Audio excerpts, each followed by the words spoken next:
यार मैंने अपना 1 to 5 बेच दिया है। अब मेरे पास 2 ऑल्टो का बजट है। अब मैं कौन सी गाड़ी लूँ यार, किया फ्रॉन्क्स या फिर सुजुकी स्टॉनिक?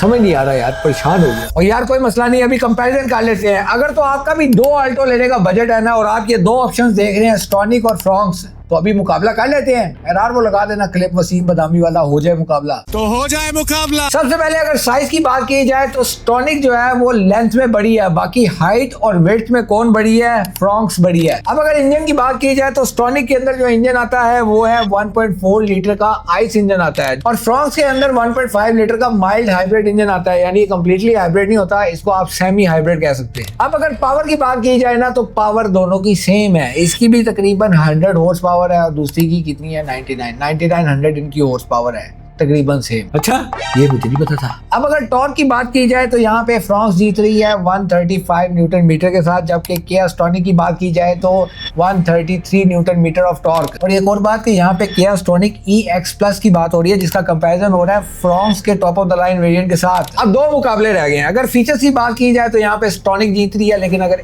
एवरेज की बात की जाए ना, तो यहाँ पे कौन सी गाड़ी जीत रही है? फ्रॉन्क्स, क्योंकि वो माइल्ड हाइब्रिड है।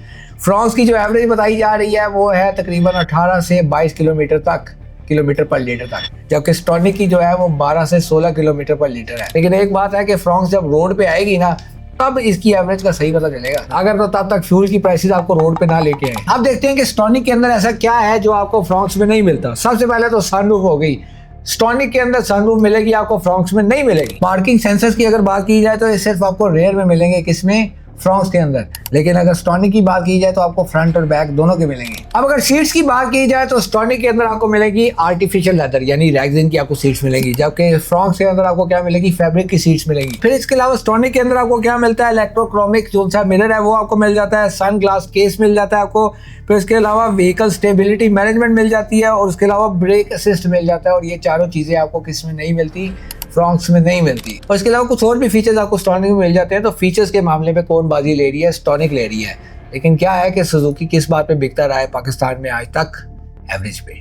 तो फ्रॉन्क्स भी क्या लेके आया है? एवरेज ही लेके आया है। और अब आप ये कमेंट ना करना कि मैं प्रमोशन कर रहा हूँ, प्रमोशन नहीं कर रहा, वैसे वीडियो बता रहा हूँ। लेकिन एक और बात है कि प्राइस का जो डिफरेंस है ना, वो आपको तकरीबन 4 लाख तक का मिल जाता है। तो प्राइस के लिहाज से देखी जाए तो स्टॉनिक होती है बेहतर है, लेकिन एवरेज के हिसाब से देखी जाए तो फिर क्या है? फ्रॉन्क्स। अब आप मुझे कमेंट्स में बताएं कि मुझे कौन सी गाड़ी लेनी चाहिए, क्या फ्रॉन्क्स या फिर सुजुकी स्टॉनिक।